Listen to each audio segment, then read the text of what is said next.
इस फोन की manufacturing unit अलग होगी और मैनेजमेंट यूनिट अलग होगी, यानी जहां पे ये बन रहा है वो एक जगह है और जहां से ये सेल के लिए इसके ऊपर काम हो रहा है वो अलग जगह है। इसको बेचने के लिए जो एडवर्टीजमेंट्स बन रही हैं, एड्स बन रही हैं, उनके ऊपर जो काम हो रहा है, जो लोग हायर किए जा रहे हैं, जो आर्टिस्ट वगैरह हायर किए जा रहे हैं, क्या वो सारे खर्चे दिख रहे हैं इसमें? डिविडेंड रिसीव्ड क्या होता है कि आपने किसी कंपनी के शेयर्स खरीदे हुए हैं, उस कंपनी को प्रॉफिट हुआ, कंपनी ने अपने प्रॉफिट का कुछ पार्ट आपके साथ शेयर कर लिया, कंपनी ने अपने प्रॉफिट का कुछ पार्ट आपके साथ शेयर कर लिया, वो क्या होती है?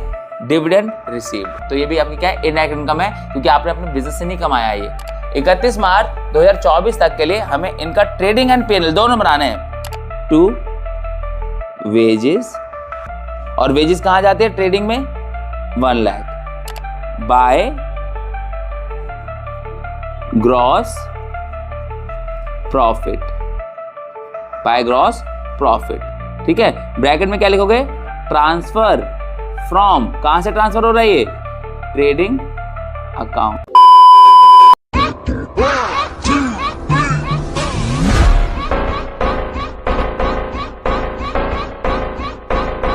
Hello students, welcome back to the channel and your one and only accountancy. तो आज की क्लास में हम क्या करने वाले हैं? आज की क्लास में हम बात करने वाले हैं इस चैप्टर के सेकंड पार्ट के बारे में, and the part is profit and loss account.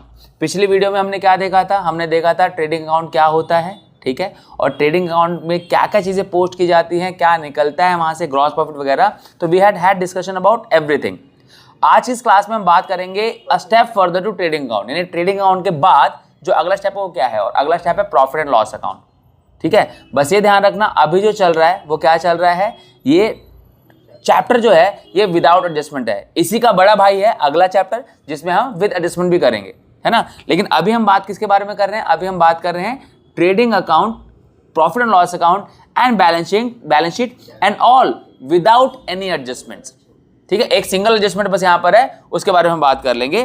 तो पिछली क्लास में मैंने तुम लोगों को ट्रेडिंग अकाउंट के बारे में सब कुछ बता दिया था। ठीक उसी तरीके से, बिल्कुल वैसे ही एक और अकाउंट बनाया जाता है जिसका नाम है profit and loss account. Profit and loss account. Now you must be having a question in your mind कि सर ये दोनों में डिफरेंस क्या है? ठीक है, तो दोनों में डिफरेंस कुछ नहीं है, बस इतना सा डिफरेंस है कि वहां से जो प्रॉफिट निकलता है वो ग्रॉस निकलता है, यानी सारा का सारा still there are expenses to be written off, है ना। वहां पर एक फैक्ट्री लेवल की बात चलती है, मैन्युफैक्चरिंग लेवल की बात चलती है, जो आप ट्रेडिंग अकाउंट में करते हो। ट्रेडिंग अकाउंट में फैक्ट्री लेवल की, प्रोडक्शन लेवल की, या फिर सामान लाने के लेवल तक की बात चलती है और वहां से बेचने की बात होती है। लेकिन क्या चीजें यहीं खत्म हो जाती हैं? क्या आपने बस सामान बेच दिया उतना ही खर्चा है आपका, फैक्ट्री का ही खर्चा है? जो लोग वहां एडवर्टीजमेंट टीम में बैठे हुए हैं, जो लोग टेक्निकल टीम में बैठे हुए हैं, जो लोग ऑफिस में बैठे हुए हैं एक ही कंपनी के, है ना, तो क्या उनको सैलरी नहीं दी जा रही? क्या जहां पे ऑफिस खुला हुआ है उसका रेंट नहीं है? आप कोई भी प्रोडक्ट देख लो, लेट्स से आप जिस भी फोन को आप देख रहे हो, इस फोन की मैन्युफैक्चरिंग यूनिट अलग होगी और मैनेजमेंट यूनिट अलग होगी, यानी जहां पे ये बन रहा है वो एक जगह है और जहां से ये सेल के लिए इसके ऊपर काम हो रहा है वो अलग जगह है, जिसमें मार्केटिंग टीम है। आप देखो एड्स आती हैं, आप ये जो भी फोन यूज कर रहे हो, इस फोन की टीवी पे ऐड देखी होगी आप लोगों ने। वो ऐड फैक्ट्री में तो नहीं बन रही है, वो तो ऑफिस में बन रही है, उसकी प्लानिंग ऑफिस में चल रही है ना। तो जो खर्चे ऑफिस में होते हैं वो इस फोन में आपके जो लगे वो दिख नहीं रहे हैं, इसीलिए इनको कहा जाता है इनडायरेक्ट एक्सपेंसेस। क्या कहते हैं इसको? Indirect expenses. जो फोन में लगा हुआ है, आपको सामने दिख रहा है कि इस फोन में इतना मटेरियल लगा है, इसमें मदरबोर्ड लगा है, किसी लेबर ने इसमें काम किया हुआ है, तो दिख रहा है वो। तो ये सारे क्या कहलाते हैं? ये सारे कहलाते हैं डायरेक्ट खर्चे, डायरेक्ट एक्सपेंसेस। लेकिन इसको बेचने के लिए जो एडवर्टीजमेंट्स बन रही हैं, एड्स बन रही हैं, उनके ऊपर जो काम हो रहा है, जो लोग हायर किए जा रहे हैं, जो आर्टिस्ट वगैरह हायर किए जा रहे हैं, क्या वो सारे खर्चे दिख रहे हैं इसमें? नहीं। जो मैनेजमेंट टीम हर साल कुछ नया लेके आ रही है, कुछ इनोवेटिव लेके आ रही है, जिसके लिए वो सैलरी चार्ज कर रही है, क्या वो खर्चे दिख रहे हैं इसमें? बिल्कुल नहीं दिख रहे। तो ये सारे क्या हैं? ऐसे खर्चे जो होते तो हैं इस प्रोडक्ट के ऊपर लेकिन दिखाई नहीं देते हैं, होते तो है लेकिन दिखाई नहीं देते। तो नाम से क्लियर है, इन डायरेक्ट एक्सपेंसेस। क्या कहते हैं?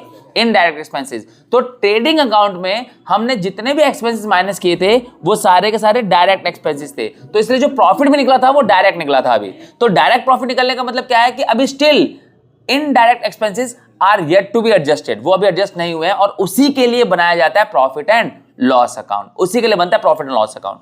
यहां से आपको क्या मिलेगा, यहां से आपको मिलेगा नेट प्रॉफिट, क्योंकि एक सामान के बेचने तक में कौन कौन से खर्चे होते हैं, डायरेक्ट खर्चे और इनडायरेक्ट खर्चे, सारे खर्चे निकालने के बाद जो बच जाए हमारी जेब में वो हमारा नेट प्रॉफिट है, वो हमारा नेट प्रॉफिट होता है। बात समझ में आ रही है? तो अब क्या देखो यहां पर, अगर मैं बात करूं प्रॉफिट एंड लॉस अकाउंट के बारे में, तो क्या जानना चाहिए आपको, profit and loss account is prepared after trading account. Trading account बनता है, ट्रेडिंग अकाउंट जहां पर खत्म होता है वहीं से प्रॉफिट लॉस अकाउंट हमारा स्टार्ट हो जाता है, क्योंकि वहां से ग्रॉस प्रॉफिट ग्रॉस लॉस आएगा, उसी ग्रॉस प्रॉफिट या ग्रॉस लॉस में हम इनडायरेक्ट एक्सपेंसेस को और इनडायरेक्ट इनकम्स को एडजस्ट करेंगे, तो हमारा नेट प्रॉफिट या नेट लॉस निकल के आ जाएगा। ठीक है, इट डिटरमाइंस नेट प्रॉफिट या net loss earn during the year. साल में हमने नेट प्रॉफिट किया या नेट लॉस किया, वो हमें इससे पता चल जाता है, किससे, प्रॉफिट एंड लॉस अकाउंट से। Next, it starts with gross profit या gross loss which is transferred from trading account. वही बताया, जहां पे ट्रेडिंग अकाउंट खत्म होता है उसी के आगे ट्रेडिंग पीएनएल अकाउंट स्टार्ट हो जाता है, क्योंकि वो जो प्रॉफिट है वो उन्होंने अपना फाइनल आउटपुट दे दिया। अब नेट प्रॉफिट निकालने के लिए हमें उसी ग्रॉस प्रॉफिट या ग्रॉस लॉस में एडजस्टमेंट्स करनी पड़ेंगी, यानी इनडायरेक्ट खर्चे माइनस करने पड़ेंगे और इनडायरेक्ट इनकम को प्लस करना पड़ेगा, तब हमारा नेट प्रॉफिट या नेट लॉस निकल के आएगा। Next, all indirect expenses and income will be transfer to PNL. जितने भी इनडायरेक्ट होते हैं, मैंने आपको बता दिया ना, इनडायरेक्ट जो होते हैं खर्चे या इनकम, ये सारी प्रॉफिट एंड लॉस अकाउंट में जाकर ट्रीट की जाती है।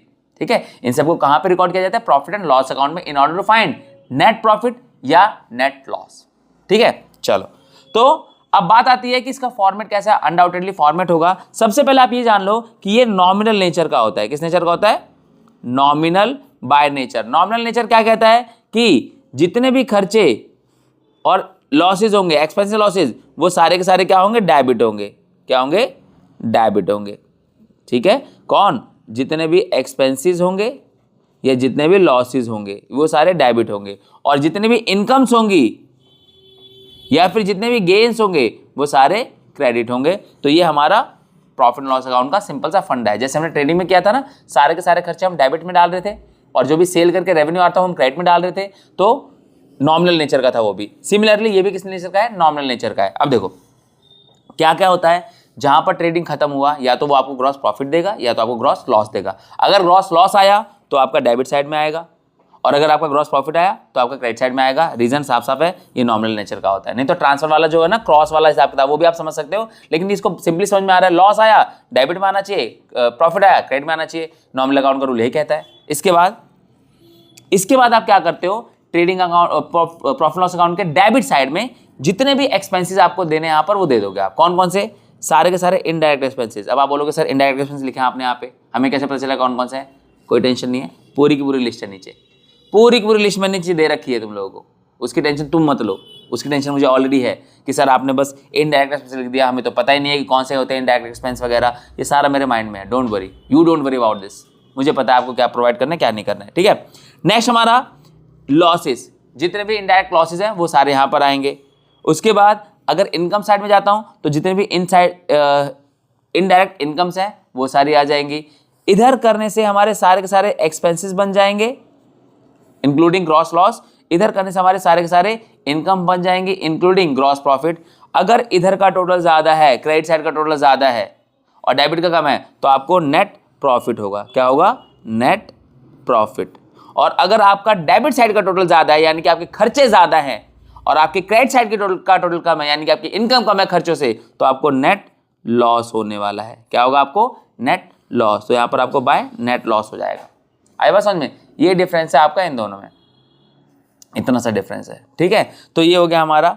अब जैसे कि मैंने आपको बोला ऊपर कि मैंने आपको लिस्ट दी हुई है, देख लो लिस्ट, देख लो अपनी। इनडायरेक्ट एक्सपेंसेस क्या होता है? देखो इनडायरेक्ट एक्सपेंस क्या होता है ये मैं आपको बता चुका हूँ ऑलरेडी, कि वो खर्चे जो कि किसी भी प्रोडक्ट में इनडायरेक्टली इन्वॉल्व होते हैं, जो कि लगे तो हैं बट आपको दिखते नहीं है ना।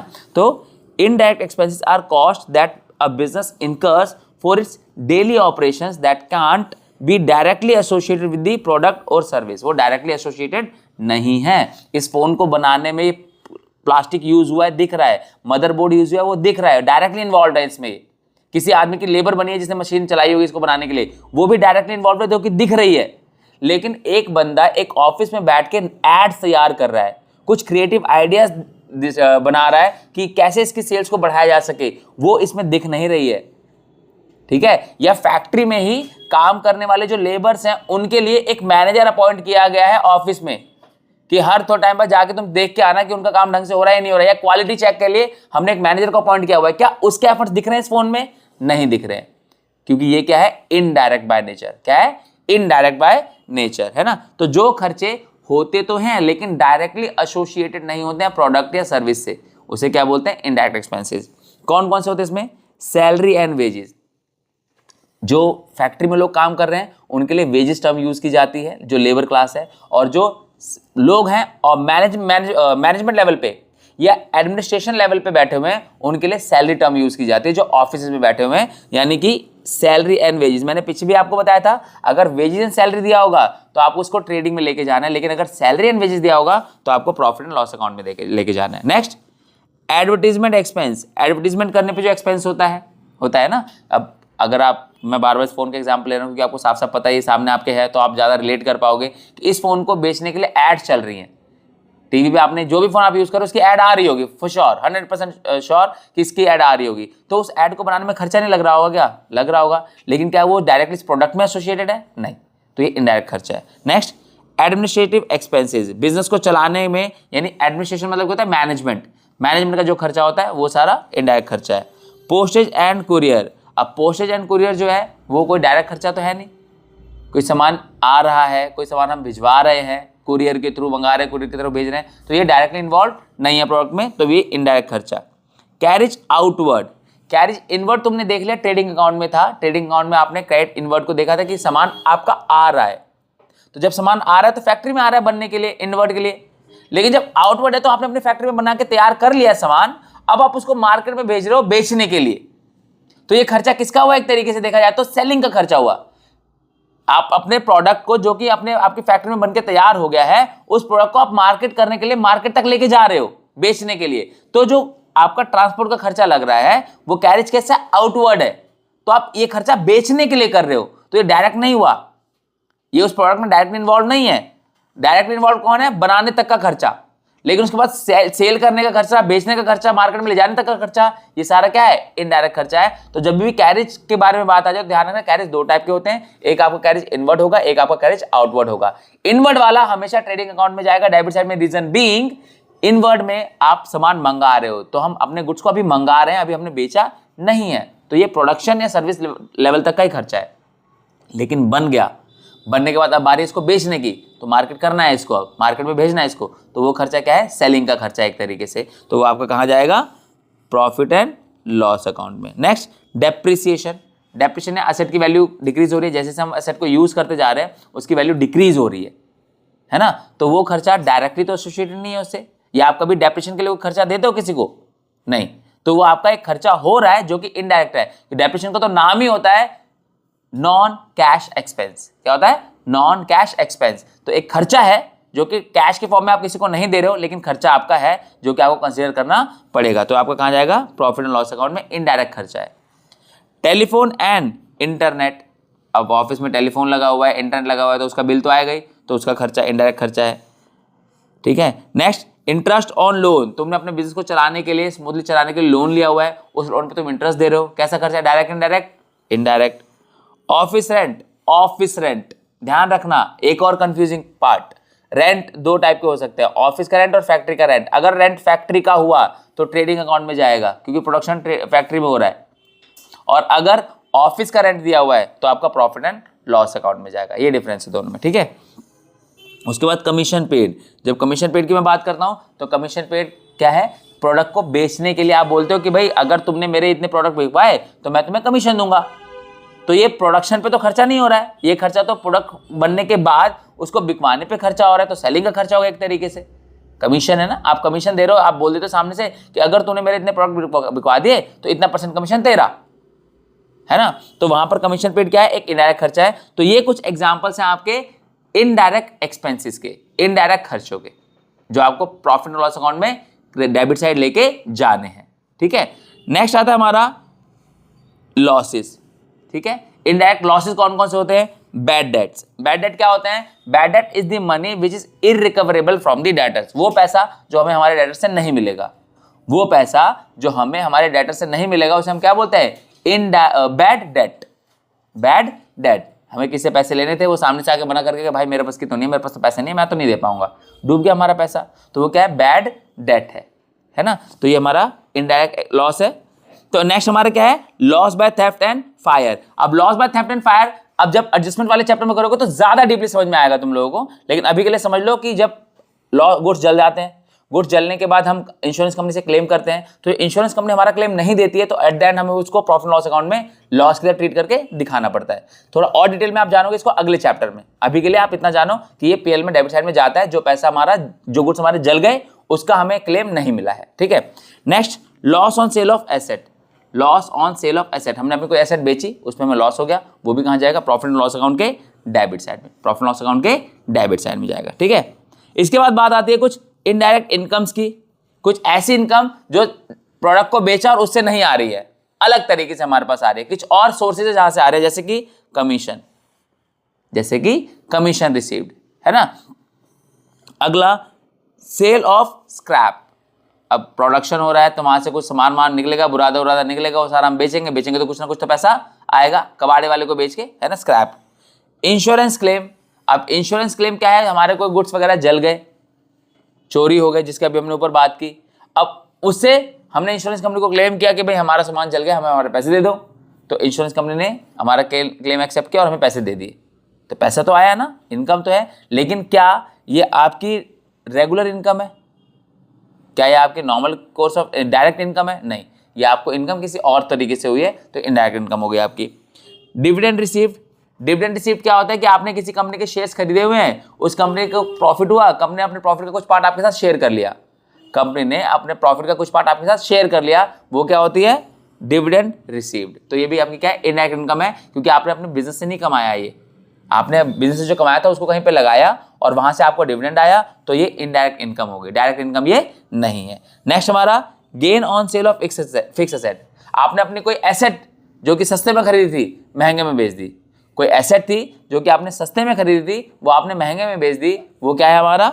वो है हमारा gain on sale of fix assets, gain on sale of fix assets.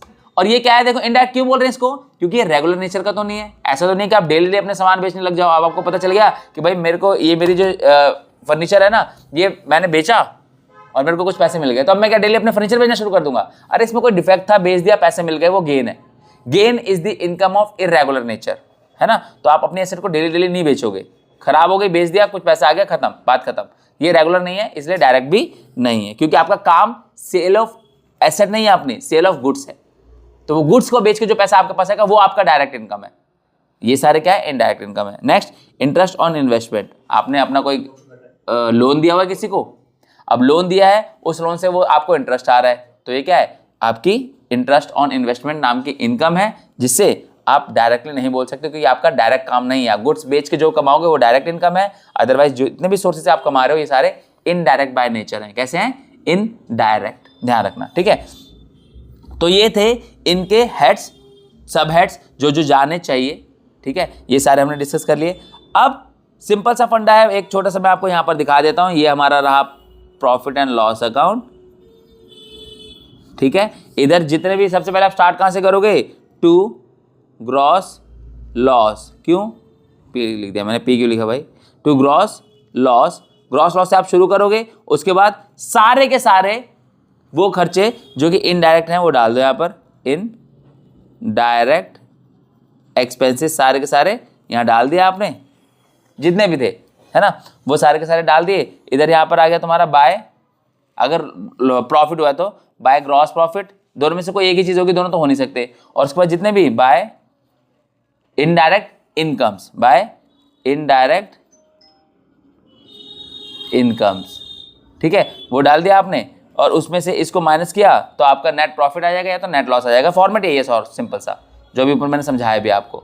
इधर आप ग्रॉस प्रॉफिट या ग्रॉस लॉस से शुरू करोगे, ठीक है। उसके बाद इधर सारे के सारे जितने भी इनडायरेक्ट खर्चे होते हैं सारे डाल दोगे, जितने में तुम्हारे इनडायरेक्ट लॉसेज होंगे वो सारे के सारे तुम डाल दोगे यहाँ पर, ठीक है। इधर का एक्सपेंस या लॉस, एक्सपेंस साइड का टोटल आ जाएगा, इधर से ये आपका जो इनकम वाला पार्ट है ये माइनस करोगे तो जो भी आएगा तुम्हारा या तो नेट लॉस आएगा क्योंकि एक्सपेंस ज़्यादा है, या फिर अगर इधर कंट्रोल ज़्यादा है तो नेट प्रॉफिट आएगा। डिपेंड्स कि आपकी इंफॉर्मेशन के हिसाब से कौन सी साइड की वैल्यू ज़्यादा है। समझ में आ रहा है? ये आपका सिंपल सा प्रॉफिट एंड लॉस अकाउंट का फंडा है, कुछ भी कॉम्प्लिकेशन नहीं है। फॉर्मेट पता होना चाहिए आपको, बस वहाँ ले जाके जो हेड्स है उनको ले जाके वहाँ पटक देना है, प्लस माइनस करना है, you will get the answer, net profit या net loss, whatever you need, या जो भी आएगा, राइट। अब एक क्वेश्चन की हेल्प से इसको देखते हैं तो आपको ज़्यादा क्लियर हो जाएगा। जैसे क्या है देखो, from the following information prepare profit and loss account for the year ended 31 मार्च 2024। 31 मार्च 2024 को आपको प्रॉफिट एंड लॉस अकाउंट बनाना है, इंफॉर्मेशन आपको दी गई है। सिर्फ प्रॉफिट लॉस अकाउंट की बात चल रही है, सिर्फ प्रॉफिट एंड लॉस अकाउंट की, ठीक है। तो अगर सिर्फ प्रॉफिट लॉस अकाउंट की बात चल रही है तो मैं क्या करूंगा, मैं बहुत ही सिंपली इनको ना पहले ही मार्क कर लेता हूं, मेरा टाइम बच जाएगा, बहुत टाइम बच जाएगा। कैसे? अभी आपको आप देखोगे कि अरे वाह यार सर बड़ी जल्दी टाइम बचा लिया आपने, टाइम बचा के फट से क्वेश्चन हो गया। कैसे? देखो, ग्रॉस प्रॉफिट है, profit loss account nominal nature का होता है, जितने भी प्रॉफिट और गेन से सारे क्रेडिट साइड में जाते हैं, तो ये प्रॉफिट लॉस अकाउंट के क्रेडिट साइड में जाएगा, ठीक है। रेंट आपका है, रेंट किधर जाएगा? डेबिट साइड में जाएगा, खर्चा है। सैलरी खर्चा है, डेबिट साइड में जाएगी। कमीशन पेड है, आपने पे किया है, आपके डेबिट साइड में जाएगा। इंटरेस्ट ऑन लोन है, जब तक नहीं बोला है तब तक ये पेड है, इसको आप रिसीव्ड मत एक्सपेक्ट कर लेना। जब तक नहीं बोला है, या तो दो चीज़ें होती हैं, या तो आपको डेबिट साइड और क्रेडिट साइड दिया जाता है, तो डेबिट वाले सारे खर्चे हैं, क्रेडिट वाले सारे इनकम है ना। नहीं, अगर ऐसा नहीं है तो आपको जब तक बोला नहीं गया है तब तक वो आपके रेंट रिसीव्ड नहीं है, या इंटरेस्ट रिसीव्ड नहीं है, या कमीशन रिसीव्ड नहीं है, वो एक्सपेंस की तरह ट्रीट किया जा रहा है, राइट। तो ये भी आपका इंटरेस्ट लोन क्या है, आपका डेबिट साइड में एक्सपेंस है। Advertisement expense debit side. Interest received, अब इंटरेस्ट तुम्हें मिला है, साफ साफ बोला ना क्वेश्चन ने, तो ये किधर जाएगा? Credit side. डिस्काउंट अलाउड, तुमने डिस्काउंट दिया है, किधर जाएगा? खर्चा है, डेबिट साइड। डिस्काउंट रिसीव्ड, फायदा तुम्हारा इनकम है, credit side. Printing and stationery कहाँ जाना चाहिए? पीएनएल के डेबिट साइड, खर्चा हुआ है ना इस पे, तुम्हारा एक्सपेंस है तुम्हारे लिए। Legal charges debit side. Legal charges का मतलब क्या है? जैसे लेट्स से फॉर एग्जांपल कि हमारी कंपनी पे कोई केस चल रहा है, मान लेते हैं फॉर एग्जांपल, ठीक है, तो अब उसका हमने एडवोकेट रखा हुआ है, डेट्स आ रही है डेली बेस पे, हर कुछ टाइम बाद कोर्ट डेट दे रहा है, तो जाने आने में जो खर्चे लग रहे हैं या फिर जो लॉयर की फीस वगैरह है, वो सारे लीगल चार्जेस हैं, है ना, टू अ सर्टेन लेवल। तो अभी हमारे क्या है? लीगल चार्जेस, ये हमारे खर्चे हैं डेबिट साइड में। फिर हमारा बैड डेट जो कि हमारा लॉस है, डेबिट साइड में। Loss by fire debit side में। डेप्रिसिएशन डेबिट साइड में। और मिसलिनियस इनकम कितनी? किस तरफ? क्रेडिट साइड में। आई बात समझ में? तो हमने डेबिट वाला पार्ट और क्रेडिट वाला पार्ट सब कुछ सेपरेट कर लिया है। अब हमें क्वेश्चन करने में हार्डली 5 मिनट लगने चाहिए आइडियली, जब आप कर रहे हो अपने आप। तो मुझे समझाने में हो सकता है थोड़ा टाइम लग जाए, लेकिन जब आप कर रहे हो, अब यहाँ से बस कुछ नहीं करना, आपको डेबिट वालों को डेबिट में डालना है, क्रेडिट वालों को क्रेडिट में डालना है, प्लस माइनस करके बैलेंसिंग फिगर निकालना है, दैट विल बी या तो नेट प्रॉफिट या तो नेट लॉस। इतना ही सिंपल रहेगा अब इसके आगे का काम, ठीक है। तो देखो क्या करेंगे, ये हमारा प्रॉफिट लॉस अकाउंट है। सबसे पहले हम यहाँ पर क्या प्रॉफिट आया, तो by gross profit, by gross profit, bracket में लिखना मत भूलना, ट्रांसफर फ्रॉम, कहाँ से है नेट प्रॉफिट? ट्रेडिंग अकाउंट से। कहाँ से है? ट्रेडिंग अकाउंट से, है ना। तो by gross profit transfer from trading account, जो कि है कितना? 1,30,000 का, 1,30,000। ये हमारा ग्रॉस प्रॉफिट जो कि ट्रेडिंग अकाउंट से आया है। इसके बाद मैंने आपको बताया डेबिट वाले, तो कुछ मत करो, बस डालते जाओ। डेबिट वाले लिख तो रखे हैं तुमने, डेबिट वाले डेबिट में डाल दो, क्रेडिट वाले क्रेडिट में डाल दो, कितना ही सिंपल है। देखो सबसे पहले रेंट टू रेंट, ठीक है। रेंट के बाद रेंट कितना है हमारा? 5,000। रेंट के बाद सैलरी, टू सैलरी, ठीक है, टू सैलरी अकाउंट, कितना? सैलरी हमारी है 35,000। सैलरी के बाद नेक्स्ट हमारा क्या है? कमीशन पेड, टू कमीशन, ठीक है, कमीशन पेड अकाउंट है हमारा, कितना? 19,000। To interest on loan, to interest on loan कितना इंटरेस्ट ऑन लोन बच्चों? 5000। इंटरेस्ट ऑन लोन के बाद एडवर्टीजमेंट का खर्चा 2, एडवर्टीजमेंट कितना? एडवर्टीजमेंट एक्सपेंस कितना है आपका? 8000, 8000 दैट इज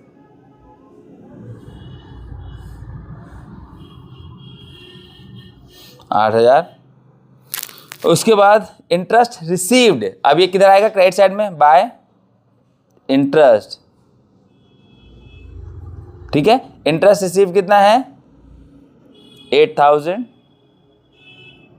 फिर उसके बाद डिस्काउंट अलाउड, डिस्काउंट अलाउ कर रहे हो तो आपके लिए इनकम तो नहीं है कहीं से भी, तो आपके लिए खर्चा ही एक तरीके से आपकी, जो आपको सामान पैसा दे रहा था आपने उसको बोला कि चल भाई इतने रुपए मत दियो, तो आपका पैसा आप नहीं आएगा ना, एक्सपेंस है एक तरीके से। तो क्या है? Discount allowed.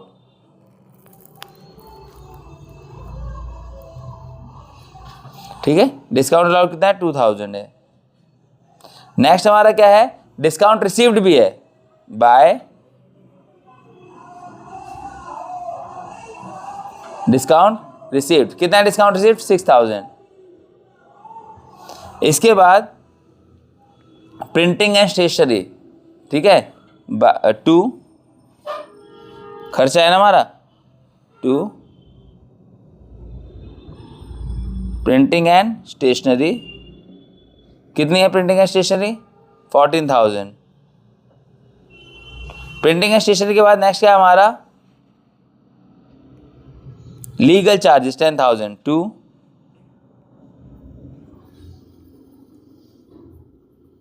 लीगल चार्जेस हमारे 10,000। लीगल चार्जेस के बाद हमारे बैड डेट्स हमारे 2000 के, 2 बैड डेट्स 2000। बैड डेट के बाद नेक्स्ट है हमारा loss by fire 6000, 2 loss by fire 6000। Loss by fire के बाद नेक्स्ट है हमारा डेप्रिसिएशन 4000, तो 2 डेप्रिसिएशन 4000। और लास्ट रह गया हमारा 2 मिसलेनियस एक्सपेंसेस, 2 मिसलेनियस एक्सपेंसेस। कितने हैं मिसलेनियस एक्सपेंसेस हमारे? 2000। तो ये हमारा 2000 भी आ गया।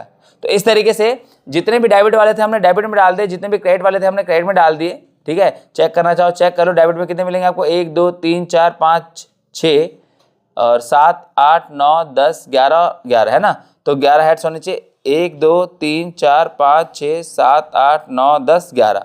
ठीक है, और 1 मिनट, और क्रेडिट में कितने होने चाहिए? ग्रॉस प्रॉफिट होना चाहिए नंबर 1, और फिर उसके बाद इंटरेस्ट सिर्फ 2, फिर डिस्काउंट सिर्फ 3, और फिर मिसलेनियस इनकम 4। मैंने एक गलत इसमें लिख दिया ना, वही कहूँ कहीं एक गलत कैसे आ रहा है। ये मिसलेनियस इनकम है ना कि एक्सपेंस है। ठीक है, ये मिसलेनियस इनकम है। चलो ठीक है, तो यहाँ पर आ जाएगा हमारा बाय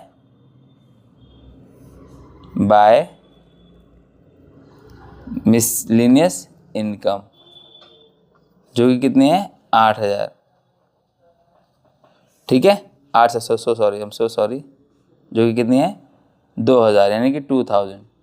समझ में आया? तो ये हमारा पीएनएल का फॉर्मेट बन के तैयार है। अब कुछ भी नहीं करना है, दोनों साइड का टोटल करना है, किसी ना किसी एक साइड टोटल कम आ रहा होगा। Simple as that. कितना देखे जरा, इसका अगर टोटल करें तो 35 और 5 40, 5 40 और 10 50, 59 59 64 72 74 4 78 और 10 88 90 88 19 88 और 10 98 1 लाख 1,06,000 1,10,000 1,12,000। तो इधर का टोटल आ रहा है 1,12,000, और इधर का टोटल कितना आ रहा है? इसका इधर आ गया टोटल, लिख लेते हैं 1,12,000, नहीं तो भूल जाएंगे। और इधर का कितना आ रहा है? 1,30,000, 8 और 6 14 और 2 16, तो 1,46,000 1,46,000 इधर का टोटल आ रहा है।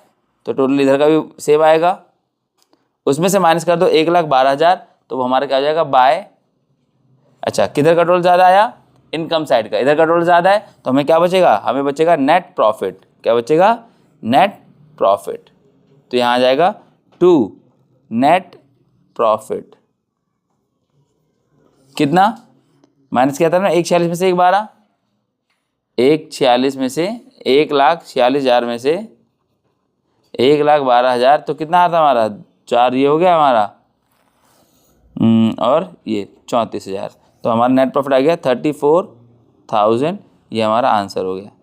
ठीक है, अब ये जो नेट प्रॉफिट है वो यहाँ से कहाँ जाता है, बैलेंस शीट में। कहाँ जाता है, बैलेंस शीट में। नेट प्रॉफिट जो निकलेगा ये जाके कैपिटल में ऐड हो जाएगा, और ये नेट लॉस निकलता तो बैलेंस शीट में जाके कैपिटल में से लेस हो जाता। सिंपल, क्योंकि जो प्रॉफिट है वो मालिक का ही तो होता है, तो वो कैपिटल को बढ़ाएगा, और अगर लॉस हुआ तो कैपिटल को कम करेगा। It is as simple as that. देखो कितना ईजी है नेट प्रॉफिट लॉस अकाउंट बनाना, कितना ज्यादा ईजी है। ट्रेडिंग अकाउंट बनाया, वहां से ग्रॉस प्रॉफिट है ग्रॉस लॉस निकला, उसको यहाँ पे रखा, उसके बाद जो भी यहाँ के हेड्स बिलोंग, जहां यहाँ से बिलोंग करते हैं उसको वहां पे पुट कर दिया, डेबिट वालों को डेबिट साइड में, क्रेडिट वालों को क्रेडिट साइड में, टोटल के दोनों साइड का, जिधर भी कम पड़ रहा है वहां पे डाल दे बैलेंस शीट कर, या तो नेट प्रॉफिट आएगा या तो नेट लॉस आ जाएगा। दिस सिंपल इट इज, इतना ही सिंपल है ना। चलो, तो ये हमने एक सिर्फ प्रॉफिट लॉस अकाउंट का फॉर्मेट लिया, वो हमने बनाया। अब हम बात करेंगे trading account and profit and loss account, जो कि दोनों एक साथ बनाए जाते हैं। कैसे बनते हैं वो ध्यान से देखना जरा। एक क्वेश्चन है आपके पास, prepare trading account and profit and loss account and balance sheet of Priya Thakur as on 31 मार्च 2024। 31 मार्च 2024 तक के लिए हमें इनका ट्रेडिंग एंड पीएनएल दोनों बनाने हैं। ट्रेडिंग एंड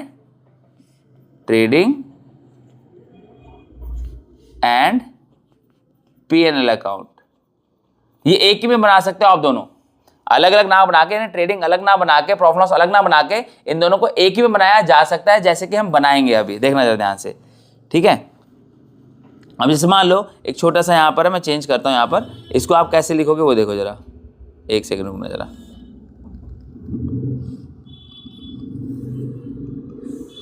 इसको मैं हटा देता हूँ एक बार यहाँ पर,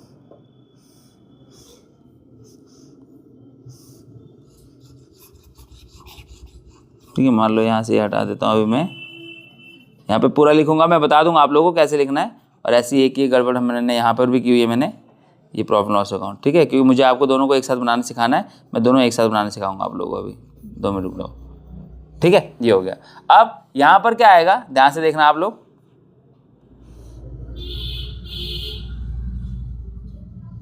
ठीक है। यहाँ पर आएगा ट्रेडिंग, यहाँ पर आएगा आपके पास लिखना, ये बहुत इंपॉर्टेंट है। हेडिंग्स वगैरह ना इनके मार्क्स कटते हैं एग्जाम में, तो डू नॉट हैव दैट गलतफहमी कि इससे नहीं कटेंगे, कि ऐसा ऐसे करके आ जाएंगे, हो जाएगा, नहीं होगा, मार्क्स कट जाते हैं। तो क्या करोगे, यहाँ पे लिखोगे आप trading and profit and loss account, ठीक है, फॉर द ईयर एंडिंग जो भी डेट है 31 मार्च दिस और दैट, और सेंटर में लिखना, ये मैंने थोड़ा सा इधर लिख दिया है, आप बिल्कुल सेंटर में लिखना, ठीक है। Trading and profit loss account ऊपर, और उसके नीचे लिखते हैं फॉर द ईयर एंडिंग 31 मार्च 2024, ठीक है, वो यहाँ पर लिख दोगे, ठीक है। तो देखो मैंने हेडिंग क्या डाली, ट्रेडिंग एंड पीएनएल, यानी कि इन दोनों को मैं अलग अलग ना बना के एक ही में बनाऊंगा, दोनों को अलग अलग ना बना के एक ही बनाऊंगा। बस होगा क्या, तरीका वही है, आप ट्रेडिंग अकाउंट बनाओगे उसके बाद पीएनएल बनाओगे, लेकिन इनको हम क्लोज नहीं करेंगे, यानी इनके बीच में कोई दीवार खड़ी नहीं करेंगे, जहां पर एक खत्म होगा टोटल करके वहीं से दूसरा शुरू हो जाएगा। जैसे आप ओपनिंग और क्लोजिंग निकालते थे, जब आप लेजर बनाते थे तो जो क्लोजिंग आता था उसी को अगले सेशन में ओपनिंग करते थे ना, नीचे आके अगली लाइन में, ठीक वैसे हम यहां पर करेंगे। आप एक ही में बना सकते हो, दोनों अलग अलग बनाने की जरूरत नहीं है, ठीक है। तो देखो जरा ध्यान से, जब आपको ट्रेडिंग एंड पीएनएल एक साथ बनाना होता है तो आपको क्या करना है, जैसे मैंने ऊपर डेबिट और क्रेडिट आपको अलग अलग सिखाया है ना, तो इसमें भी आप वही करोगे, बस सेग्रीगेट पहले से ही कर दो, आप उनको पहले से क्लासिफाई कर दो, कौन सा ट्रेडिंग का है, कौन सा पीएनएल का है। इससे आपको क्वेश्चन करने में बहुत आसानी होगी और आपका बहुत सारा टाइम बच जाएगा, बहुत सारा टाइम बच जाएगा। देखना जरा ध्यान से, अभी कैसे, कैपिटल, सबसे पहले कैपिटल दिख रहा है आपको। अब कैपिटल ना तो ट्रेडिंग में जाता है, ना ही बैलेंस शीट में जाता है, सॉरी ना ही पीएनएल में जाता है, ये बैलेंस शीट में जाता है, तो ये आपको लेना ही नहीं है। फिर मशीनरी आपकी एसेट है, बैलेंस शीट में जाते हैं, क्योंकि क्वेश्चन आपको ऐसे ही देगा घुमाने के लिए, आपको बैलेंस शीट का हेड भी दे दिया, आपको ट्रेडिंग का भी दे दिया, आपको पीएनएल का भी दे दिया, लेकिन बनाने के लिए बोला है सिर्फ ट्रेडिंग अकाउंट, तो आपको पीएनएल वाले छोड़ने पड़ेंगे और बैलेंस शीट वाले छोड़ने पड़ेंगे। या फिर आपको सारे हेड्स दिए हैं और बोला है बनाओ पीएनएल अकाउंट, तो आपको ट्रेडिंग वाले छोड़ने पड़ेंगे, आपको बैलेंस शीट वाले छोड़ने पड़ेंगे। और बैलेंस शीट के हेड, बैलेंस शीट बनानी है तो आपको ट्रेडिंग के हेड्स और प्रॉफिट लॉस अकाउंट के हेड्स छोड़ने पड़ेंगे, फिर सिर्फ पीएल के लेने हैं, और अगर तीनों बनाने हैं तो तीनों के लेने पड़ेंगे, है ना। तो वो आपको देखना है कि क्वेश्चन आपसे क्या डिमांड कर रहा है। क्वेश्चन ने आपसे डिमांड किया यहाँ पर PNL and trading account both. आपको बस ये देखना है कि out of the total information what is useful for you. आपको अगर पीएनएल बनाना है तो आपको सिर्फ पीएनएल के हेड्स लेने पड़ेंगे। अब क्वेश्चन एक दिमाग में ये आ सकता है कि सर फिर ग्रॉस प्रॉफिट और ग्रॉस लॉस भी तो होगा ट्रेडिंग में से, तो बच्चों उस केस में अगर आपको सिर्फ पीएनएल बनाने के लिए बोला हुआ है तो आपको क्वेश्चन ग्रॉस प्रॉफिट या ग्रॉस लॉस देगा। आ रही बात समझ में, ये ध्यान रखना आपको, है ना। तो अब हम क्या करेंगे, सेल्स हमारा कहाँ जाता है, ट्रेडिंग में जाता है, और ट्रेडिंग में किधर जाता है वो भी लिख लो आप, क्रेडिट में। क्वेश्चन इतना इजी हो जाएगा आपके लिए ऐसा करने के बाद कि आप सोच भी नहीं सकते हो। फिर उसके बाद परचेजेस आपका ट्रेडिंग में जाएगा डेबिट साइड में, फिर सेल्स रिटर्न आपकी ट्रेडिंग में जाएगी क्रेडिट साइड में, सेल्स में से माइनस हो जाएगी। Stock on 1 April opening stock है तो कहाँ जाएगा, ट्रेडिंग में जाएगा डेबिट साइड। ड्राइंग्स आपकी कहीं नहीं जाएगी, ये बैलेंस शीट का पार्ट है, उसका यहाँ पर कोई लेने देना नहीं होता है आपसे, ठीक है। वेजेस आपकी ट्रेडिंग में जाएगी डेबिट साइड में, कैरेज इनवर्ड ट्रेडिंग में डेबिट साइड में, सैलरीज प्रॉफिट एंड लॉस में, तो आप सिर्फ पी लिख दोगे तो समझ में आ जाएगा, डेबिट साइड में। General expenses profit and loss में डेबिट साइड में, रेंट प्रॉफिट लॉस अकाउंट में डेबिट साइड में, परचेज रिटर्न ट्रेडिंग अकाउंट में परचेज में से माइनस होते हैं इसलिए डेबिट साइड में, ठीक है। सेल्स रिटर्न मैंने आपको दिखाया था ना क्रेडिट में था, तो ये डेबिट में होगा। डेटर्स आपके नहीं जाएंगे क्योंकि बैलेंस शीट में जाते हैं, तो यहाँ पर बी लिख सकते हो, लेकिन बी आपके किसी काम का है नहीं। कैश आपका इन दोनों में से किसी में नहीं जाता, बैलेंस शीट में जाता है, यहाँ बी लिख सकते हो, लेकिन वो आपके काम का नहीं है यहाँ पर। कैरेज आउटवर्ड ये जाएगा प्रॉफिट एंड लॉस अकाउंट में डेबिट साइड में, एडवर्टीजमेंट प्रॉफिट लॉस अकाउंट में डेबिट साइड में। क्रेडिटर्स आपके यहाँ नहीं जाएंगे, ये जाते हैं बैलेंस शीट में। आई बात समझ में। तो अब मैंने क्या किया, मैंने जितने भी हेड्स मुझे यहाँ दिखे मैंने सारे लिख लिए। यहाँ नीचे ना ट्रायल बैलेंस के नीचे आपको एक चीज देख रही है, क्लोजिंग स्टॉक। तो जो ट्रायल बैलेंस के नीचे दिया होता है ना हम लोगों को, ठीक है, इसकी 2 एंट्री होती है, लेकिन दिक्कत यहां पर क्या है, इस क्वेश्चन में आपको 2 अकाउंट बनाने नहीं है। ये एक ट्रेडिंग में जाता है और एक ये बैलेंस शीट में जाता है, तो बैलेंस शीट तो बना नहीं रहे हम यहाँ पर, तो ये बस ट्रेडिंग में लेके जाएंगे। ट्रेड में किधर, क्रेडिट साइड में। Now we have every bit of thing, every information जो हमें इन दोनों अकाउंट्स को बनाने के लिए चाहिए, और अब हम बनाएंगे फटाफट से। देखो ये जो मेहनत वाला काम था हमने ऑलरेडी कर लिया है, अब हमें बस इनको पोस्ट करना है वहां पर, है ना। वहां लेके जाएंगे, प्लस माइनस करेंगे, we will get the answer, as simple as that, no complication whatsoever. समझ में आ रहा है। तो अब देखो ध्यान से जरा, सबसे पहले हम ट्रेडिंग अकाउंट बना रहे हैं, तो क्या लिखेंगे आप पे, सबसे पहले 2 ओपनिंग स्टॉक, याद रखना सबसे पहले क्वेश्चन स्टार्ट आपका ओपनिंग स्टॉक से होता है अगर दे रखा है तो। ओपनिंग स्टॉक कितना था हमारा, 1 लाख, देखो यहां पर दे रखा है ना ये 1 लाख। जो जो हेड्स आप पुट करते जाओ उसको यहां से काटते जाना, ताकि पेंसिल लेके बैठना, जब भी क्वेश्चन करोगे पेंसिल लेके बैठना, ताकि जो जो हेड्स तुम यहां लिखते जाओ उस पर दोबारा नजर पड़े भी तो पता चल जाए कि ये नहीं लेनी मुझे, नहीं तो गलती से कोई और ले लिया या भूल गए, भूलने की दिक्कत हो जाती है, पहचानने की दिक्कत जो आती है। क्यों करनी है ऐसी, पेंसिल लेके बैठो, क्रॉस कर दो, ठीक है। नेक्स्ट हमारा आता है 2 परचेजेस, है ना, 2 परचेजेस। परचेजेस कितनी है हमारे स्टूडेंट्स, परचेजेस ये रही हमारी 4 लाख, कट कर दिया। परचेज कितनी है 4 लाख, और वो हमने कट कर दिया, ठीक है 4 लाख। इसको मैंने इनर कॉलम में लिखा, क्यों लिखा इनर कॉलम में, क्योंकि इसमें से परचेज रिटर्न माइनस होता है, या रिटर्न आउटवर्ड कह सकते हो आप, तो less purchase return, also known as return outward. कहां है भाई परचेज रिटर्न, परचेज रिटर्न आपको दिख जाएगा, ये रहा, कितना है 5000, ये रहा, ले लिया कट कर देंगे, ले लिया तो कट कर देंगे, उसमें कुछ सोचना नहीं है आप लोगों को, ठीक है। परचेज रिटर्न आपका हो गया 5000, तो ये कितना बचा आपका 3,95,000 आपका परचेज बच गया। आई बात समझ में। नेक्स्ट क्या आता है इसके बाद हमारा, आपको क्या, कैपिटल हो गया, मशीनरी हो गई, सेल्स। अब आपका सेल्स आएगा क्रेडिट साइड में, बाय सेल्स अकाउंट। कितनी है सेल्स हमारे बच्चों, सेल्स है इस क्वेश्चन में 8,20,000, 8,20,000, और इसमें से लेस क्या करते हो आप, लेस करते हो सेल्स रिटर्न, लेस क्या करते हो, रिटर्न। अच्छा रिटर्न है कहाँ और कितनी है, सेल्स रिटर्न 10,000, सेल्स रिटर्न कितनी है 10,000, ब्रैकेट में कर दिया करो तो बिल्कुल ही क्लियर हो जाएगा, इसको भी ब्रैकेट में कर दो आप, ठीक है। तो कितनी बच गई, 8 लाख और 10,000, 8 लाख और 10,000, तो 8 लाख 10,000 हमारी अब सेल्स आ गई। लेकिन इससे पहले इन दोनों को यूज कर लिया, कट देम ऑफ, भूलना मत, ठीक है, ताकि ये दोबारा इसकी डबल एंट्री का कोई चांस ही ना रहे और हमारे लिए और इजी तो चला जाए कि होते गए कटते गए, खत्म। नेक्स्ट क्या आता है, ड्राइंग्स हमें नहीं लेनी है। वेजेस कहाँ जाती है, टू वेजेस, और वेजेस कहाँ जाती है, ट्रेडिंग में 1 लाख, ठीक है, वेजेस अकाउंट में हमारी चली गई।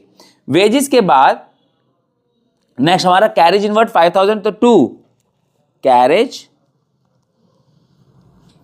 इनवर्ड, ठीक है, कैरेज इनवर्ड कितना है, कैरेज इनवर्ड हमारा 5,000, ये हमारा 5,000 आ गया यहाँ पर, ठीक है।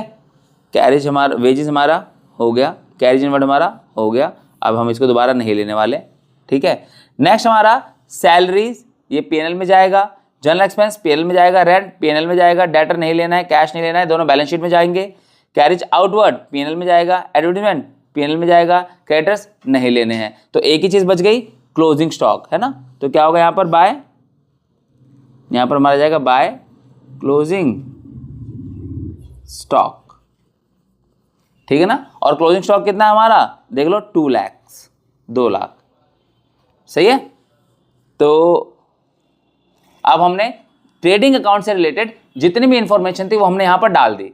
नाउ व्हाट नेक्स्ट, इनका टोटल करो, टोटल करो, यहां पर देखो 8 लाख 10 और 2, 10 लाख 10,000 हमारा ट्रेडिंग अकाउंट आ गया टोटल इधर का, है ना। तो सेम इधर का भी होगा, लेकिन ये भी देखना होता है साथ में कहीं इधर का ज्यादा तो नहीं है, तो नहीं है ज्यादा, साफ साफ दिख रहा है कि 4 1 5 1 6 तक पहुंच रहा है, ये 10 तक है, तो यानी कि टोटल वाला जो होता है हमेशा ग्रेटर ऑफ द 2 होता है, तो ये ग्रेटेस्ट है दोनों में, तो ये ले लिया हमने। अब हमारा क्योंकि इनकम साइड का टोटल ज्यादा है, साफ साफ दिख रहा है, जो हमारा क्रेडिट साइड है ये ज्यादा है और ये हमारा उससे कम है, एक्सपेंसेस कम है, तो इनकम हमारी ज्यादा है, एक्सपेंस हमारे कम है, तो हमें प्रॉफिट होगा, कैसा, to gross profit, to gross profit, ठीक है। ब्रैकेट में ये लिखना मत बोलना, transfer to profit and loss account, क्या लिखोगे, transfer to profit and loss account. कितना आएगा देखो जरा, 3,95,000 में 5 कर दूंगा, 4 लाख, 4 और 1 5, 5 और 1 6 हो गया, सिंपल। 6 लाख माइनस किया 10 लाख में से, तो कितना आया, 4,10,000, कितना आया, 4,10,000। तो हमारा जो ग्रॉस प्रॉफिट है ना ये आ चुका है, और यही जाएगा कहां पर, प्रॉफिट एंड लॉस अकाउंट में, सॉरी हाँ बिल्कुल ठीक, कहां जाएगा, प्रॉफिट एंड लॉस अकाउंट में। तो एक पार्ट हमारा हो गया ट्रेडिंग वाला। अब बारी किसकी, प्रॉफिट लॉस अकाउंट की, स्टार्ट करते हैं। अब आपको बस क्या करना है, ध्यान समझना, मैंने आपको क्या बताया, आपको क्लोज ऐसे ही करना है, लेकिन इसी फॉर्मेट को आगे बढ़ा के चलना है। ये यहीं पे आगे बढ़ रहा है क्योंकि यहाँ पर पेज खत्म हो गया है, तो ये आगे चलता रहेगा, यहीं पे अलग से अकाउंट नहीं बनाना है, ये ध्यान रखना। ट्रेडिंग अकाउंट पीएनएल मैंने दोनों का नाम ऊपर एक साथ ही लिखा है, तो आपको अलग से नहीं बनाना है, बस इसी के आगे नीचे चल रहा हूं मैं, अगले पेज पे शिफ्ट कर रहा हूं, ठीक है। ये यहाँ पर और ये मेरा ये अकाउंट बन रहा है, ध्यान रखना ये पूरा एक ही रहेगा, है ना। तो यहां पर खत्म हुआ, ये ब्लू वाला पोर्शन भी आप छोड़ दोगे और यहां से स्टार्ट करोगे, यहीं से आगे by gross profit, by gross profit, ठीक है। ब्रैकेट में क्या लिखोगे, ट्रांसफर फ्रॉम, कहां से ट्रांसफर हो रहा है ये, ट्रेडिंग अकाउंट, ट्रेडिंग अकाउंट, ये लिख देना यहां पर, कितना, 4,10,000 हमारा ग्रॉस प्रॉफिट से क्वेश्चन स्टार्ट हो गया। क्या करना है बीच में, बस ये डबल लाइन लिखनी है आपको, क्या बताया मैंने, सिर्फ ये डबल लाइन लेनी है, इनफैक्ट इसको क्लोज भी नहीं करना है, मैं ये भी बता देता हूं आप लोगों को, रुक जाओ, सारा ध्यान रखना, क्योंकि दोनों एक ही में बना रहे हो, अलग अलग नहीं बना रहे हो। तो क्या करोगे, ये जो लाइन है ना, ये वाली लाइन, ये लाइन भी तुम्हारे किसी मतलब की नहीं है, अब रुक जाओ, ये जो लाइन है ये भी इसका भी तुम्हें कोई काम नहीं है, बस अकाउंट क्लोज करना है ऐसे, इस तरीके से, ठीक है। और फिर बाकी सब कुछ जो चलेगा वो कंटिन्यू में चलता रहेगा। कैसे चलेगा अभी बता देता हूँ फॉर्मेट, सो दैट तुम्हारा ये क्लियर हो जाए हिसाब किताब, ठीक है। देखो ये हो गया हमारा, अब यहाँ देखो ये हो गया, अब यहीं से ये लाइन आगे बढ़ जाएगी यहाँ तक के लिए, ये बढ़ गई, यहाँ से ये लाइन बढ़ जाएगी आगे तक के लिए, ठीक है। हमारे पास पेज खत्म हो गया इसलिए मैंने इस लाइन लिया है, तुम ऐसे लोगे, यहीं से क्वांटिटी में बढ़ता चला जाएगा और फिर उसके बाद अगले अकाउंट में एंट्री स्टार्ट हो जाएगी, ठीक है। अब ग्रॉस प्रॉफिट मैंने ले लिया है, अब ग्रॉस प्रॉफिट के बाद अब मैं यहां से जो हेड्स मैंने मार्क किए थे सारे ले लूंगा, पहले डेबिट वाले ले लेता हूं, ठीक है। इधर तो कुछ भी नहीं है P&L में, तो सारे के सारे खत्म है। सैलरी है सबसे पहले क्या 60,000 की, तो टू सैलरीज कितनी 60,000 की। इसके बाद क्या आ जाता है, सैलरी के बाद सैलरी ले ली मैंने, सैलरी को कट कर दूंगा। जनरल एक्सपेंसेस कितने 20,000, तो टू जनरल एक्सपेंसेस, ठीक है। कितने थे भूल गया मैं, जनरल एक्सपेंस थे हमारे 20,000 के, 20,000 के, ठीक है 20,000। फिर जनरल एक्सपेंसेस के बाद नेक्स्ट हमारा क्या है, ये भी कट करो तुम, खत्म है तुम्हारा ये। इसके बाद क्या है, रेंट है। रेंट कितना है 50,000, तो टू रेंट अकाउंट, ठीक है। अकाउंट लिखना मत भूलना भाई, अकाउंट कितना 50,000, सही है। रेंट के बाद रेंट गया, चलो भाई साहब रेंट भी गायब। रेंट के बाद हमारे डेटर नहीं आता, कैश नहीं आता, कैरेज आउटवर्ड है 20,000 का, टू कैरेज आउटवर्ड, ठीक है। और टू एक चीज और दिख रही है यहां पर, यहीं देखो जरा, कैरेज आउटवर्ड कितना के बाद एडवर्टीजमेंट कितना 20,000 का, दोनों 20,000 के, दोनों को हटा देता हूं यहां से, ये हटेगा और ये भी हटेगा। एडवर्टीजमेंट भी 20,000 और कैरेज आउटवर्ड भी 20,000, तो टू एडवर्टीजमेंट अकाउंट 20,000 का ये और 20,000 का ही ये भी हो गया, दोनों का टोटल। आई बस इधर का हो गया। अब मैंने क्रेडिट साइड वाले भी डाल दिए, एक ही था ही, डालना ही नहीं था ज्यादा मुझे, और डेबिट साइड में जितने थे वो भी सारे मैंने डाल दिए, कुछ भी नहीं बचा हुआ, ध्यान रखना, ये देख लो पहले। और ऐसे ही करते हुए चलना, पेंसिल का यूज करना बस, है ना। आपको क्वेश्चन करने में कोई दिक्कत नहीं आएगी, बिल्कुल कोई दिक्कत नहीं आएगी, बस सिस्टमैटिक तरीके से करो एक, और एक ही फॉर्मेट फॉलो करो बार बार, स्पीड बढ़ जाएगी, ठीक है। तो कितना आएगा, अब इधर का टोटल करता हूं, तो देखना जरा, इधर का ज्यादा तो नहीं बन रहा 50, 1 लाख नहीं, बिल्कुल नहीं बन रहा, तो इधर का टोटल ज्यादा है 4,10,000। इधर का भी कितना आ गया 4,10,000, तो इधर बचेगा कितना 60, 20, 80, 60, 20, 80, 1 लाख, 1 लाख हो गया, 1,50,000 और 20, 1,70,000, तो 4,10 में से 1,70 माइनस हो जाएगा, 4,10 में से 1,70 माइनस होगा, तो आएगा 2 नेट प्रॉफिट। क्या आएगा 2 नेट प्रॉफिट। देखना जरा, 4,10,000 में से 1,70,000 माइनस हो गया अगर हमारा, तो 11 में से 4 गया हमारा, 7 गए तो 4 बच गया, और 3 में से गए तो 2,40,000, 2,40,000 हमारा आएगा नेट प्रॉफिट, ठीक है। तो अब ये नेट प्रॉफिट हो गया। अब ये कहां जाएगा, ये जाएगा बैलेंस शीट में, कैपिटल में। बैलेंस शीट तुम अभी नहीं कर रहे हो, इसी क्वेश्चन को कंटिन्यू कराऊंगा, और नेक्स्ट क्लास में ना, जब नेक्स्ट क्लास में हम करेंगे तो इसी क्वेश्चन से मैं आपको बैलेंस शीट बनाना भी सिखा दूंगा। ट्रेडिंग हो गया पिछली क्लास में, प्रॉफिट लॉस हो गया आज क्लास में, बैलेंस शीट अगली क्लास में हो जाएगा, है ना। और चैप्टर पूरा का पूरा स्मूथली कंप्लीट हो जाएगा। एक मिसलेनियस की क्लास भी लेनी, मैंने आपको बताया ना, जो कॉस्ट ऑफ गुड्स सोल्ड वाले, गुड्स सोल्ड वाले हो गए, ग्रॉस प्रॉफिट को जब वर्ड प्रॉब्लम टाइप में क्वेश्चन आते हैं, स्टेटमेंट में जब आते हैं तो कैसे करते हैं, उसकी एक मिसलेनियस की क्लास लूंगा, जिसमें सिर्फ क्वेश्चंस कराऊंगा आपको, 3-4 टाइप के क्वेश्चन कराऊंगा, जिसमें से एक एग्जाम में फंस जाएगा आपके। अरे बस समझ में। तो एक मिसलेनियस क्लास होगी, ट्रेडिंग की हो गई है, प्रॉफिट लॉस की अभी हो गई है, थोड़ा सा भी पार्ट बचा हुआ है, और एक बैलेंस शीट की, और लास्ट एक मिसलेनियस की, जिसमें वो स्टेटमेंट वाले क्वेश्चंस, जिसमें कैलकुलेशंस करने होते हैं, ऐसे फॉर्मेट नहीं बनाने होते, सिर्फ कैलकुलेशन करके आंसर्स निकालने होते हैं। एक क्लास उसके लूंगा, एक वीडियो उसकी बनाऊंगा, चैप्टर तुम्हारा बिल्कुल खत्म हो जाएगा, इसी में से एग्जाम में आएगा। ये तो वैसे भी फंडामेंटल है तुम्हारा, सोल प्रोप्राइटरशिप जब कर रहे हो ना, उसका फंडामेंटल है, ये तुम्हें आएगा तो इससे तुम वो चैप्टर कर पाओगे। इसमें जो चैप्टर में से क्वेश्चंस आते हैं ना, वो अभी आनी है वीडियो, वो बनाऊंगा मैं अभी, कि क्वेश्चन किस टाइप के आते हैं इस चैप्टर में से। उसकी बात अभी बात है, सॉरी उसकी बात अभी बाद में करने वाले हैं हम, ठीक है। तो चलो, ये हमारा प्रॉफिट लॉस अकाउंट बनाना सीख गए हम, और आई एम श्योर तुमको एक क्लियर हो गया बहुत अच्छे से। अब हम बात करते हैं, एक टर्म आती है बहुत सारी, बहुत बार, कि भाई नेट प्रॉफिट और ऑपरेटिंग प्रॉफिट, क्या डिफरेंस क्या है इन दोनों में, इज देयर एनी डिफरेंस, क्या डिफरेंस है भी, बिल्कुल डिफरेंस है, एक्चुअल में डिफरेंस है। ऑपरेटिंग प्रॉफिट क्या होता है, जो भी प्रॉफिट हम अपने ऑपरेशंस यानी अपने मेन काम से अर्न करते हैं, profit that we earn from our main course of actions. जबकि नेट प्रॉफिट में तुमने ऊपर देखा कमीशन भी आ गया। अब commission sometimes is not our main course of action. आपने इन्वेस्टमेंट से रिटर्न देखा, तो अगर मैंने इन्वेस्टमेंट से रिटर्न कमाया तो क्या मेरा काम इन्वेस्टमेंट करने का है, मेरा काम तो एक प्रोडक्ट बेचने का है। लेट्स से फॉर एग्जांपल मैं अपनी बात करता हूं, मैं टीचिंग से जितना भी कमाऊंगा ना, मैं अपनी टीचिंग से जितना भी अर्न करूंगा उसमें सारे एक्सपेंसेस हटा दूंगा, वो भी इंस्टीट्यूट वाले ही, तो मेरा आएगा ऑपरेटिंग प्रॉफिट। क्या आएगा? Operating profit. लेकिन मान लो कि मैंने इस इंस्टीट्यूट से कुछ अर्न करके और मैंने कुछ पैसा इन्वेस्ट भी कर रखा है, वहां से मुझे डिविडेंड आ रहा है, मान लेते हैं। तो अगर मुझे वहां से डिविडेंड आ रहा है तो वो भी मेरी ही इनकम है, लेकिन वो मेरी ऑपरेटिंग इनकम नहीं है, वो मेरी नॉन ऑपरेटिंग इनकम या फिर अदर इनकम्स है। आ रही बात समझ में? तो क्या वो ऑपरेटिंग प्रॉफिट का पार्ट हो सकता है? जी नहीं। क्या वो नेट प्रॉफिट का पार्ट होगा? बिल्कुल हाँ, क्योंकि वो मेरा ही तो प्रॉफिट है, तो मेरे लिए वो नेट प्रॉफिट है। लेकिन अगर मैं बात करूं ऑपरेटिंग प्रॉफिट, तो ऑपरेटिंग प्रॉफिट का बहुत सिंपल सा मतलब ये होता है, it is the profit that you have earned from your core actions, यानी मेन कोर्स ऑफ एक्शन जो आप करते हो, मेन काम जो आप कर रहे हो। फॉर एग्जाम्पल मैंने अपना लिया, अब मैं टीचिंग से जितना भी अर्न करूंगा, सारे खर्चे मिला हटा के जो मेरे पास बचेगा वो मेरा प्रॉफिट होगा ऑपरेटिंग, क्योंकि मेरा मेन एक्शन क्या है, मेरा मेन काम क्या है? टीचिंग का है। लेकिन अगर मैंने इस पैसे को कहीं इन्वेस्ट कर रखा है, किसी को लोन दे रखा है, वहां से मुझे इंटरेस्ट आ रहा है, या फिर कहीं से मैंने इन्वेस्ट कहीं घर खरीद के रेंट पे चढ़ा दिया, वहां से मुझे किराया आ रहा है, तो ये सारी भी मेरी ही इनकम है, लेकिन मेरी ऑपरेटिंग इनकम नहीं होगी, ये मेरी अदर इनकम्स होंगी। कैसे इनकम होगी?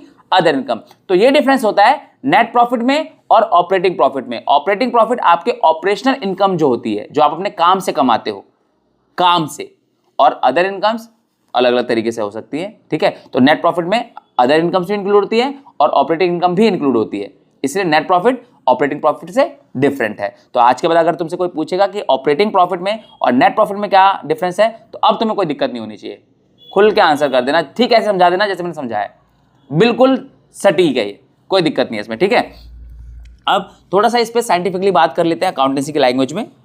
ऑपरेटिंग प्रॉफिट क्या है? Profit generated through normal operating activities. Normal operating activities मतलब जो मैं रेगुलर बेस पे अपने काम कर रहा हूं, अपने काम से जो कमा रहा हूं, वो मेरा ऑपरेटिंग प्रॉफिट है। Next, operating profit is equal to क्या? Gross profit minus operating expenses. सिर्फ क्या किया मैंने? सिर्फ ऑपरेटिंग एक्सपेंसेस माइनस किए हैं, सिर्फ ऑपरेटिंग, मैंने नॉन ऑपरेटिंग एक्सपेंसेस नहीं माइनस किए यहां पर, है ना। तो क्योंकि मैं ग्रॉस प्रॉफिट टोटल प्रॉफिट में से सिर्फ ऑपरेटिंग प्रॉफिट को माइनस करूंगा, तो जो मेरे पास वैल्यू आएगी ना, वो ऑपरेटिंग प्रॉफिट की आएगी, ना कि नेट प्रॉफिट की आएगी। किसकी आएगी? ऑपरेटिंग प्रॉफिट की। अब ऑपरेटिंग एक्सपेंसेस होते क्या हैं? Expenses associated with operating activity, जो कि हमने बात कर ली ऊपर। ऑपरेटिंग एक्सपेंस कौन से होते हैं? जो कि ऑपरेशंस में, अब मेरे इंस्टीट्यूट में जितना भी खर्चा होगा ना, मुझे जो करना है, वो मेरा ऑपरेटिंग एक्सपेंस होगा। लेकिन इसके बाहर अगर मैं कोई खर्चा कर रहा हूं, जो घर मैंने किराए पे चढ़ा रखा है उसकी मरम्मत करा रहा हूं, तो मेरे काम का खर्चा नहीं है, वो मेरे अदर इनकम के लिए अदर खर्चा है, वो यहां पर नहीं आएगा। आ रही बात समझ में? ये नेक्स्ट, इसके एग्जांपल देखो क्या है। ऑपरेटिंग प्रॉफिट एक्सपेंसेस का एग्जांपल देखो, सैलरी, आपके एम्प्लॉयज जो काम कर रहे हैं उनको सैलरी दे रहे हो, जो मैंने फैकल्टीज रखी हुई हैं, जो टीचर्स रखे हुए हैं उनको सैलरी दे रहा हूं मैं। इलेक्ट्रिसिटी एक्सपेंसेस, जो यहाँ पे ये लाइटिंग वाइटिंग लग रही है, एसी वगैरह चल रहा है, इसका बिल आता होगा, मुझे देना पड़ता होगा, ये काम का खर्चा है।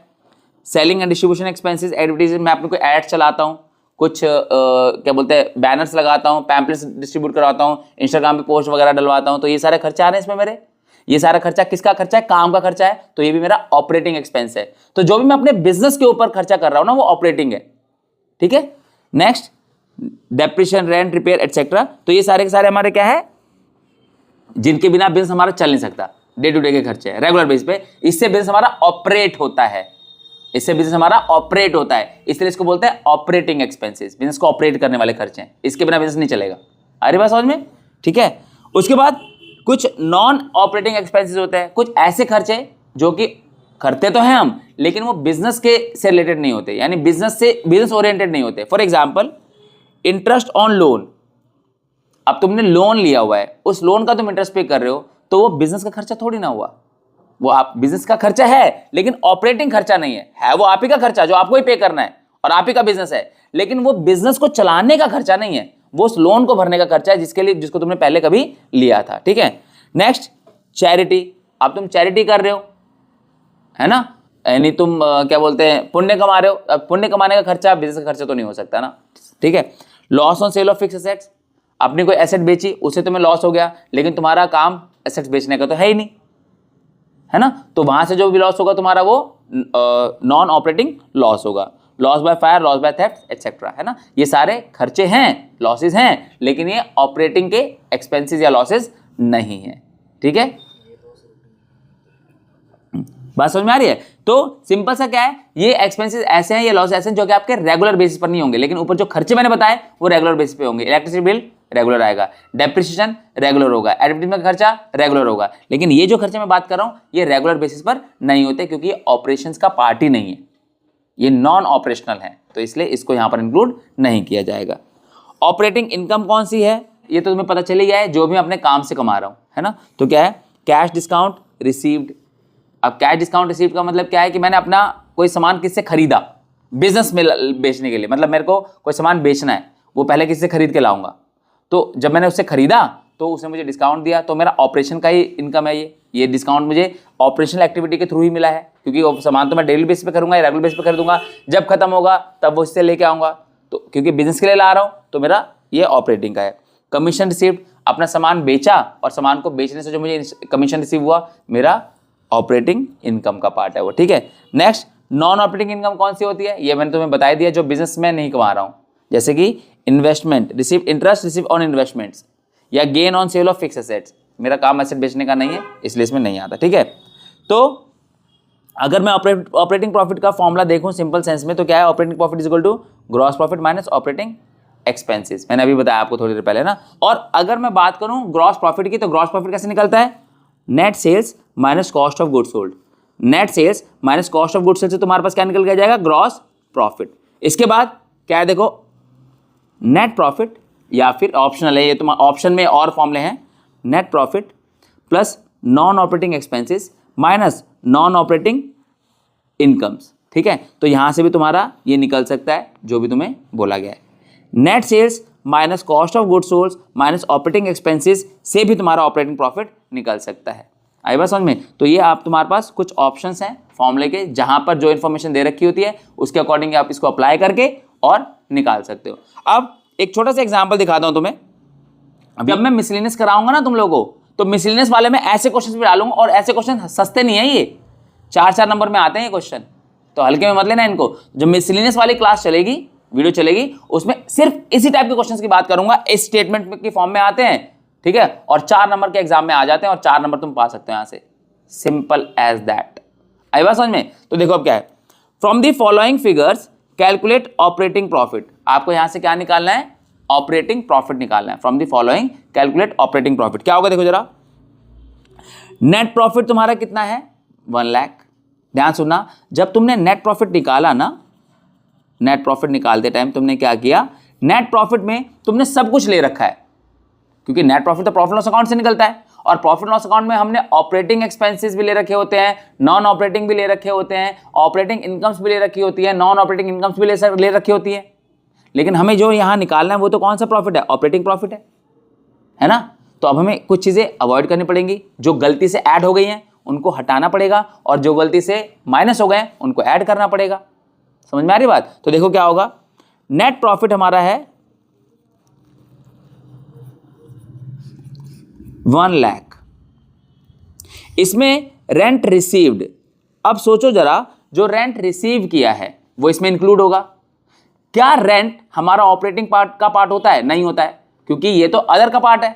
ऑपरेटिंग तो बिजनेस में जो खर्चा हुआ है, अगर हम रेंट रिसीव कर रहे हैं इसका मतलब हमने कोई घर खरीद के किराए पे चढ़ा रखा है, वहां से हमें रेंट आ रहा है, तो ये हमारे ऑपरेशन का पार्ट तो नहीं है, तो इसका मतलब ये हमारी इनकम नहीं होना चाहिए था, ऑपरेटिंग इनकम नहीं हमारी। तो हमें अपनी ऑपरेटिंग इनकम बनानी है, तो हम क्या करेंगे, लेस